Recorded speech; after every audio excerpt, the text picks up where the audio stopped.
Hello, everybody. My name is Andy Thompson. I work with University of Utah Communications, and I am here with Des Sandoval, who is with the University of Utah Housing and Residential Education Department.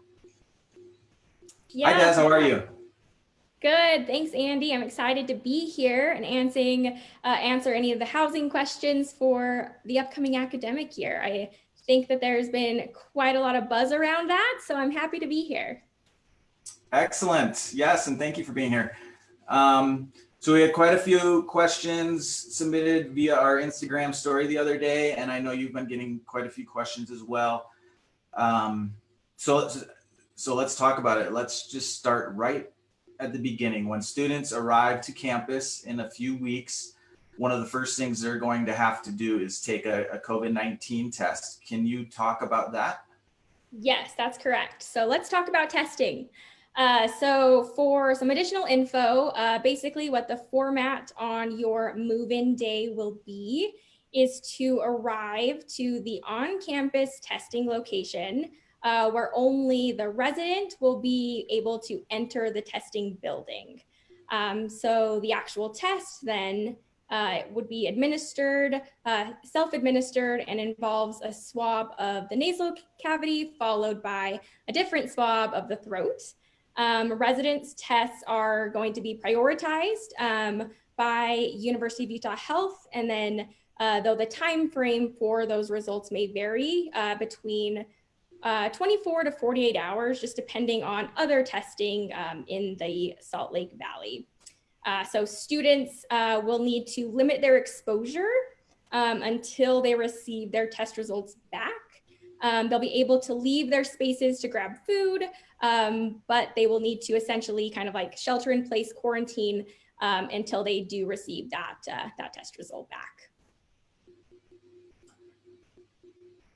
Okay, excellent. So can a student, they're mandatory, correct? The test? Yes, so students cannot opt out. So basically testing on campus on your move-in day is required. So no test, no key. More detailed information will be shared with students directly via their emails in early August. So more information is coming. Okay, excellent. And those, they won't be charged for those tests? Is that correct? Yep, that's correct. So the tests are going to be kind of through our department, so housing and residential education. So there would be no cost associated for those students. What we do ask is that they do fill out a testing consent form. That testing consent form was due last night at midnight. So if any student is reserved for a space and has not yet filled that out or submitted that via their Housing U portal, they would need to do so as soon as possible. Okay, that's good to know. So aside from that initial test, will there be additional testing throughout the semester? Yeah, good question. So in line with the last question, so students are required to be tested on move-in day at our testing location on campus. So during the semester and after move-in, should students develop symptoms or come in contact with someone who has tested positive for COVID, what we recommend is that students contact their primary care physician and that they will need to fill out the HRE self-report form on our housing coronavirus webpage. But our office would not facilitate other testing at that point beyond move-in day. So it sounds like you wouldn't need another test unless there were symptoms, unless somebody thought that they had possibly COVID-19.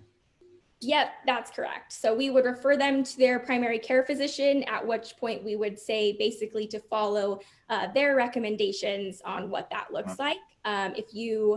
We would ask though, if students do have symptoms that they, very similar to when they moved in and were kind of sheltering in place, isolating, that they do kind of quarantine themselves until one of our staff members reaches out just to identify any potential needs that they have, and then kind of, again, follow the recommendations provided by their primary care physician. Okay, excellent. And I do know that we do have a student health services center here, and they will also be providing tests for not just residents that are living on campus, but for the entire student population throughout the semester. And we'll talk about that next week. But so back to the housing. If someone does test positive throughout the course of the semester, what is the process? What's the protocol after that?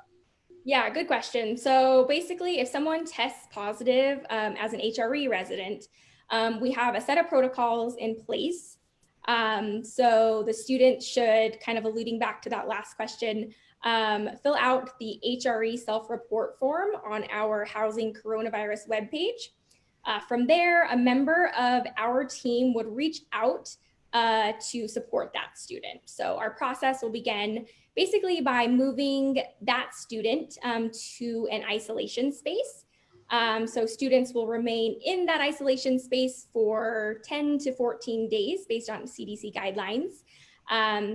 For other residents who that student has come in contact with, such as roommates or suite mates or apartment mates or what have you, those students then should also fill out the self-report form and then begin quarantining in their reserved housing space. So the space that they reserved during their housing application process for a similar time frame, that 10 to 14 days.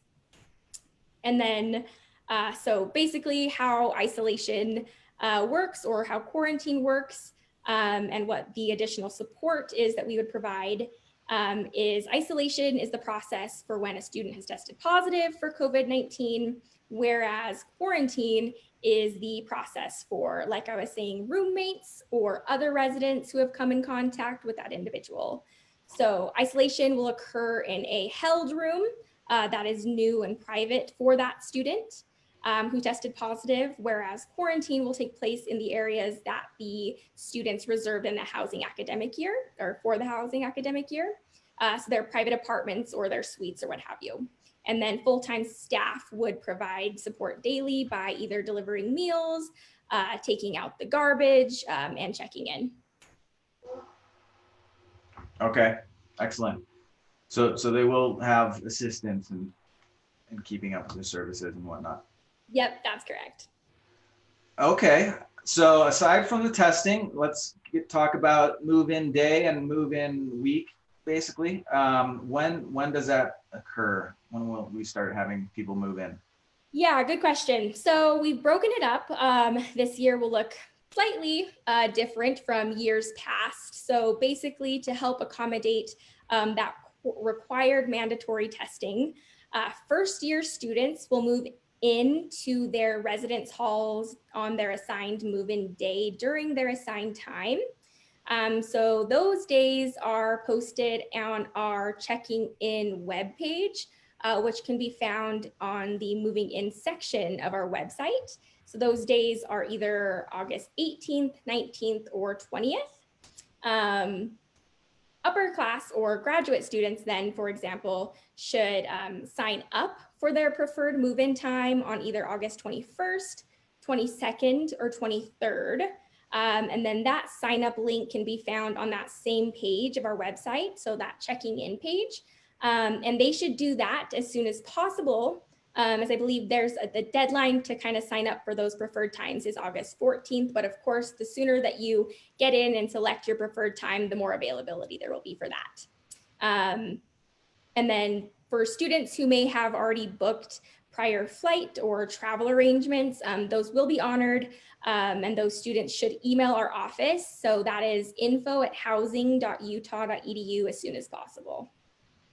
Okay, good to know. And all that info can be found at housing.utah.edu again. Yep, exactly. We've had questions about whether or not family members can help with the move-in process. Yeah, good question. Yeah, so to help promote just the health and well-being of our campus community, a maximum of 2 guests, so family members, grandma, friend, whatever that looks like, a maximum of 2 guests would be able to assist you to move in. So some additional information is that everyone on campus will be required to wear a face covering. So that's including students and their guests as well. So friends, family. So please plan accordingly. We will also be providing students or residents a U of U face covering and some hand sanitizer during the check-in process. But the check-in process will occur after the testing. So since that is mandatory, we do ask that residents do come prepared and wear a face covering when coming to campus. Okay, sounds great. Good practice to wear face coverings, Yes. especially indoors. And a requirement for the most part, right? Is that going to be required in the halls and once people are moved in? And yeah, it might be tough within the rooms themselves, but when you're in transit and whatnot. Yep, so that's exactly right. So face coverings are required on campus when indoors. So that's basically in regards to residential areas. That's everywhere aside from either your individual bedroom or suite, or if you are living in an apartment, anywhere that basically anytime you leave the threshold of your door to your apartment or suite or bedroom, so your individual space, you would be required to wear that face covering. So that's in the halls, the elevator, in lounges, community spaces. And then also in addition to that, basically anywhere where you're unable to effectively socially distance. Okay. Yeah, and that's a good rule of thumb for the entire university, not just in the dorms. We did have one question. Let me put this question. We'll address a lot of the questions at the end if we have a ton coming in on Facebook. But one just came up and it's timely for what we're talking about. So the testing will occur the day that you are scheduled to arrive and move in. You're not supposed to. You don't need to come in. Say they're time allotted is Tuesday morning. They don't have to come in Monday afternoon the day before to get tested. No, That's one of the first things that will happen, correct? exactly. So it is built into your assigned move-in time. So the first thing that you'll do on your assigned move-in day or the day that you sign up for as an upper class student is to receive that COVID-19 test at our on-campus testing location. So that's kind of like step one. You'll get a wristband, and then that wristband after will basically allow you to check in and receive your welcome packet and key. And then you can proceed after that with moving in. So it is built into the allotted time on your assigned move-in day. Okay, perfect.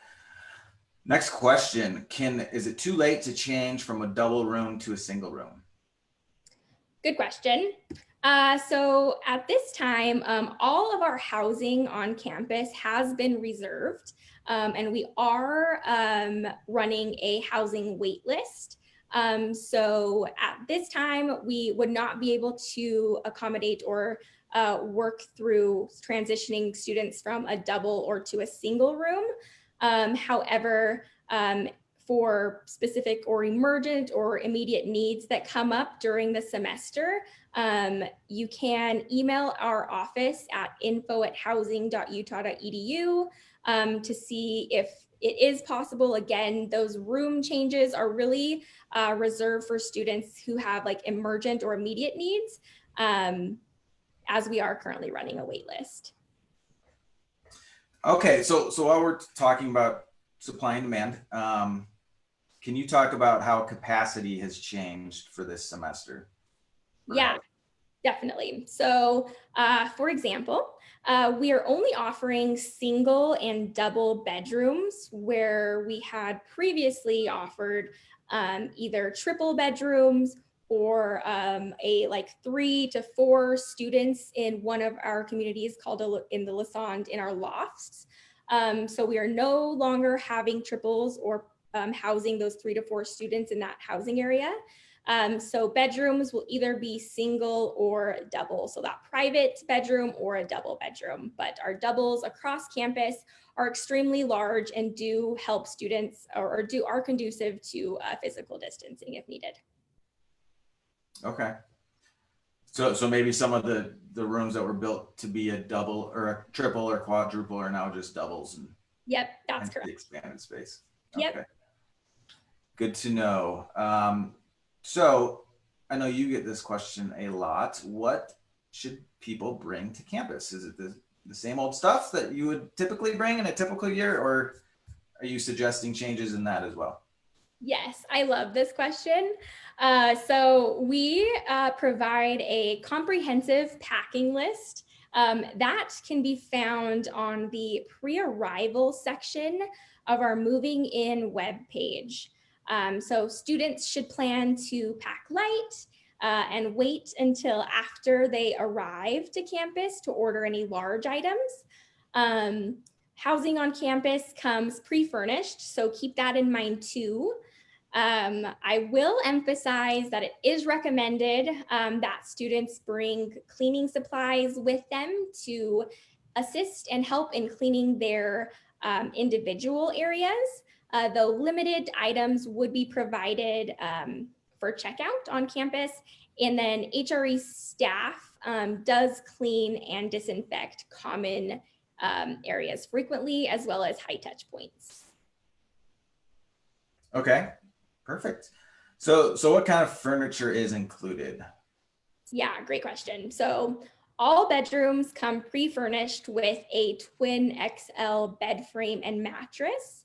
That's a desk as well as a desk chair, a 3-door dresser, as well as either a built-in closet, depending on the community, or a movable configurable wardrobe. So dimensions for all of these items can be found on the room types page of our website. And then in addition to those bedrooms in our apartment style spaces, those would come with additional furniture for those common areas as well. Okay, so pretty much there shouldn't be any heavy moving necessary. The Yep, heavy items are already in. exactly. Cool.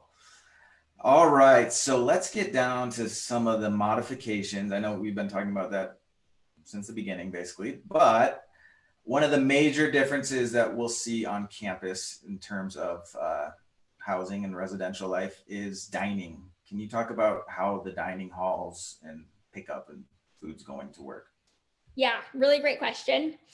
So dining will likely look very similar to some of the modifications in place where in areas where students are currently coming from or where they're currently at. So what we're doing on campus is very similar, and these include a couple different setups basically. So one of the items that we're doing for dining is reduced or limited seating capacity in our dining halls. We also have a pickup and carry out meal options. So those are primarily what we're encouraging.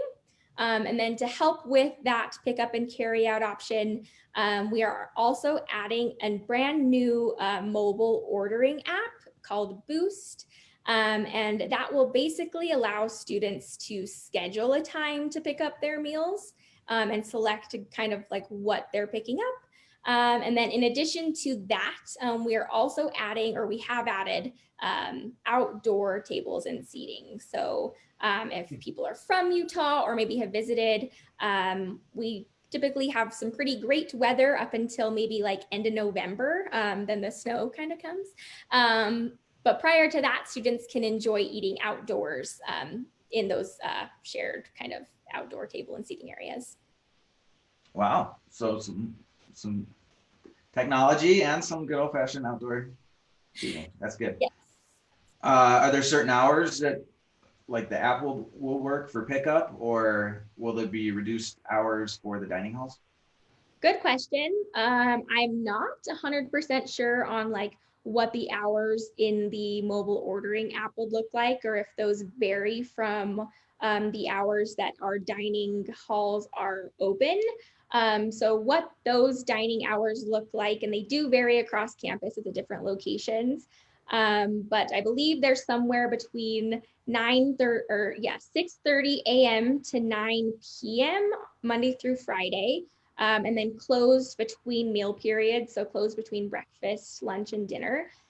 for a couple, like maybe an hour or two. And then in addition to that, we are open, I believe it's 8 a.m. to 9 p.m. on weekends in our main dining rooms. So those are located in either Peterson Heritage Center or now on Lower Campus in Colorado Village.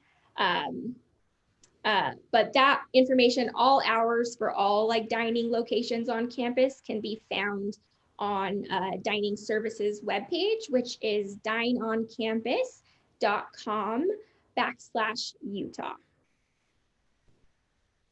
Excellent.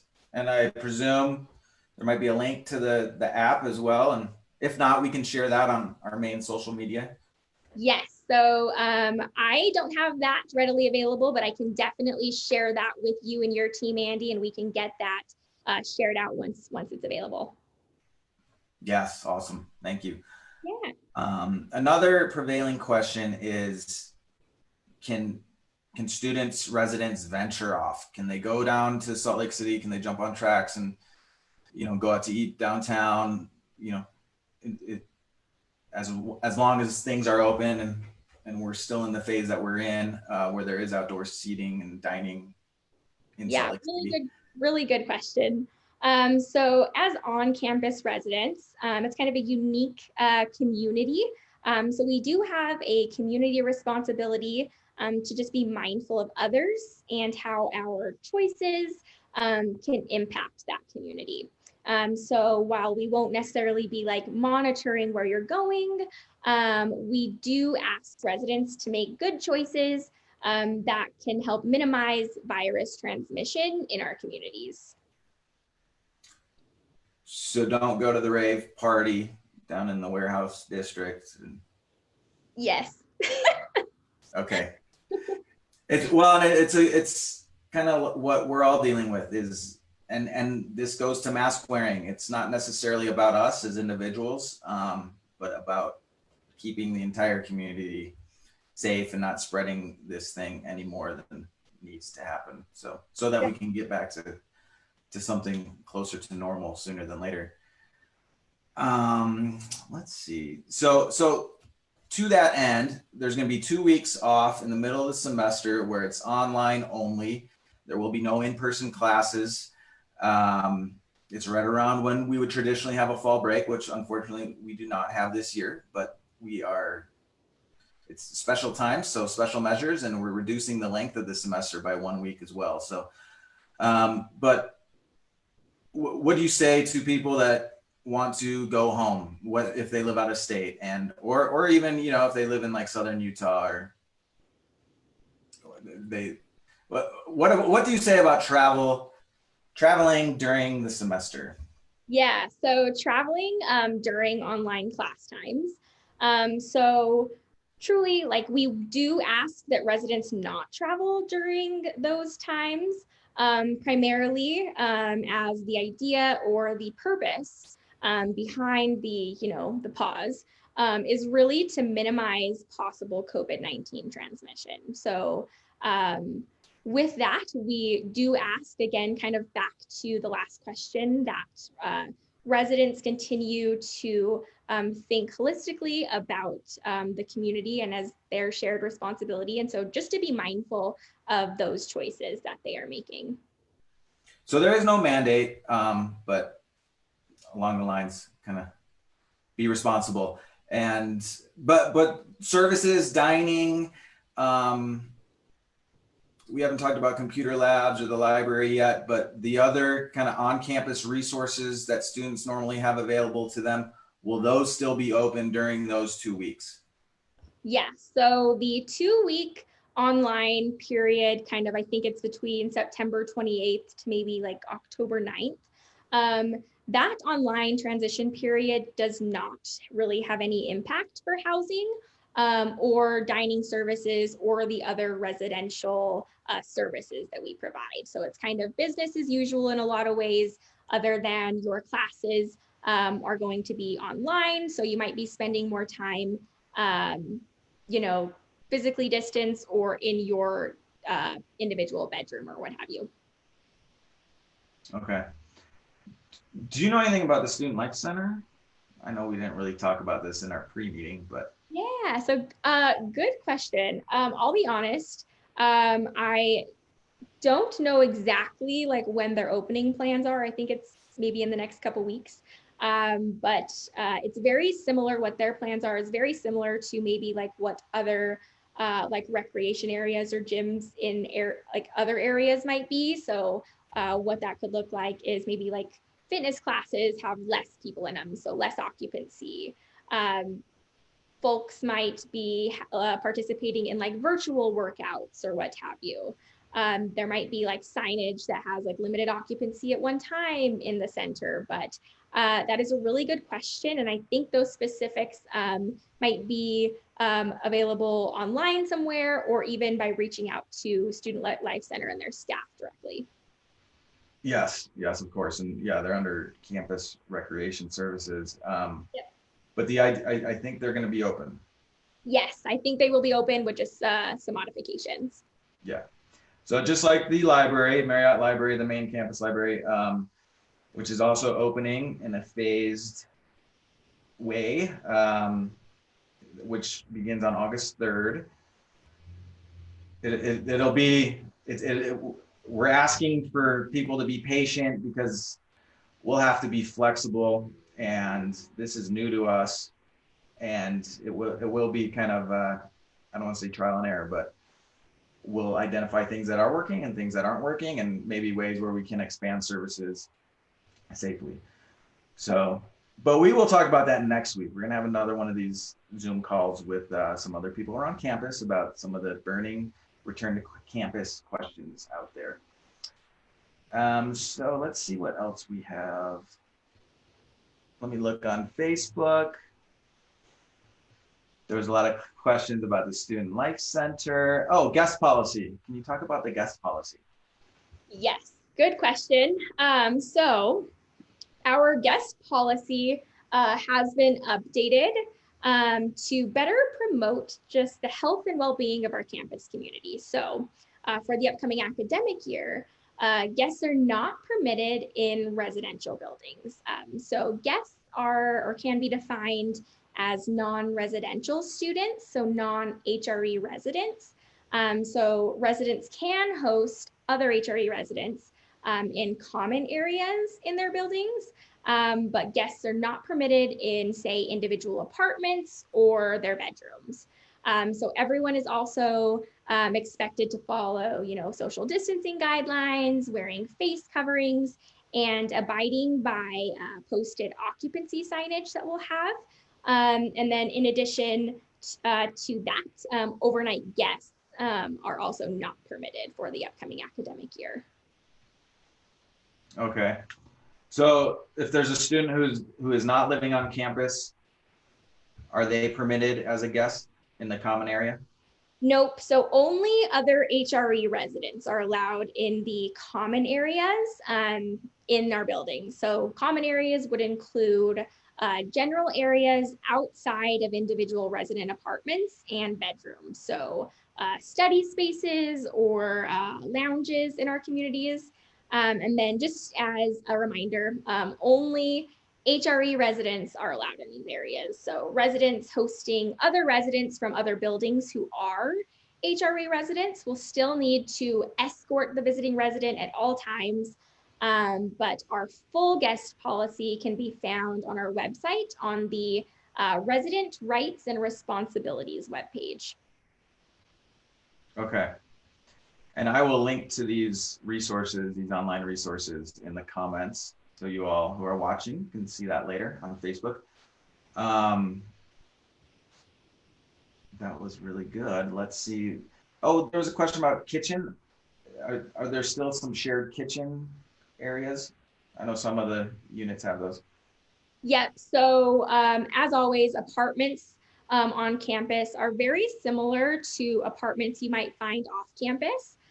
So those will have, the kitchens built in for those specific residents. In our residence halls, we do have community kitchenettes or like floor-based or community-based kitchens. Those will still be open and students can still use those services. The furniture in those areas will likely be modified just to be more conducive with social distancing. And then we do ask that chairs and tables that are in those areas not be moved by residents, just as they are, they will be set up just to be conducive with that physical distancing. But kitchens and living spaces on campus will be open. Okay.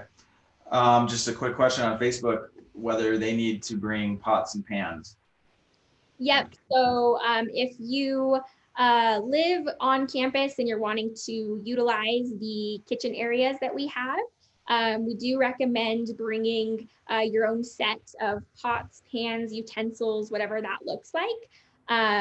However, in select communities, so example, in Lassonde, I believe Pods, their front desk will have a very limited amount of kitchen items available for checkout, but the kind of expectation around those, since they would be shared by other residents, is that you clean those immediately after using and then return those to the desk. So bring your own to be on the safe side, it sounds like.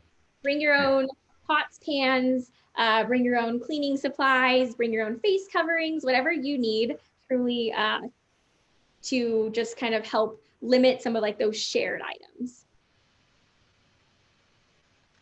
Okay. I'm still looking on Facebook, a few more questions, but I can address those after this. I think the one other area was kind of, because one of the advantages of living on campus is getting to know all the other people who are also living on campus and all the various events that your office hosts and puts on each year.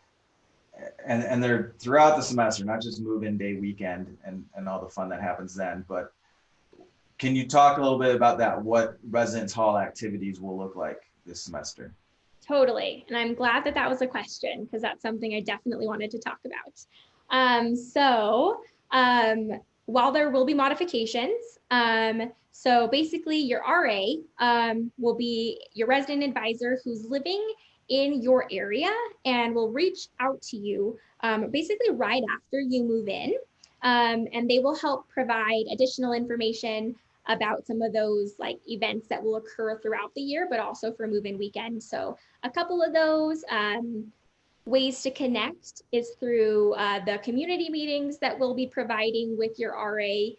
Those are mandatory. And then other virtual events or ways to connect with other residents and folks on campus in a way that is conducive to social distancing. But the goal really is to still be able to provide ways for residents who live on campus to connect with their peers and really still build those relationships, while also knowing that we are living, in kind of a weird time. So there would be modifications to the ways that maybe that we host those events. Mm-hmm. Yeah, maybe a lot more outdoor activities. And outdoor, limited capacity, maybe reduced capacity, a lot of virtual events. But yes, events will still be happening. They'll just look a little bit different. So we're all used to the Zoom parties and everything. And house party, have you been on that? That's a cool one. I have not. Maybe it's just us old bogeys are on that one. But okay, I think that pretty much covers it. And again, for those who are watching, I will, there's some questions, some people got on a little late about testing. So I'll reply to those directly on our Facebook page, and then we'll also get on Instagram if you're still up for it and do one of these again. Yep, and in line with that, Andy, all of our updated housing information is posted on our website. So definitely if you missed any part of this live event or just have additional questions, that can be found on various pages of our housing.utah.edu website. And then in case you have any additional questions that come up, U of U Housing, Housing and Residential Education, we do have our own social media channels. So please follow us at U of U Housing on Facebook, Twitter, or Instagram. And then our central office is also open to assist you via phone and email at info@housing.utah.edu or 801-587-2002. So all of those options are still available if folks have questions. Excellent. And I'm glad you brought up the social media, because you guys do a really good job at keeping people updated on what's going on. And for, as when we talk about activities and events, that's where I think that's the best way to get some of that information is on your Twitter and on Instagram. So, exactly. Yeah. You do a great job. Okay, so, well, thanks everybody for watching. Please ask more questions, and we'll be monitoring the comments and answering away. You guys are also on Facebook, Housing and Residential Education. And we're going to head over to Instagram Live and do this again. Woo! See y'all shortly. Thanks for joining. Bye.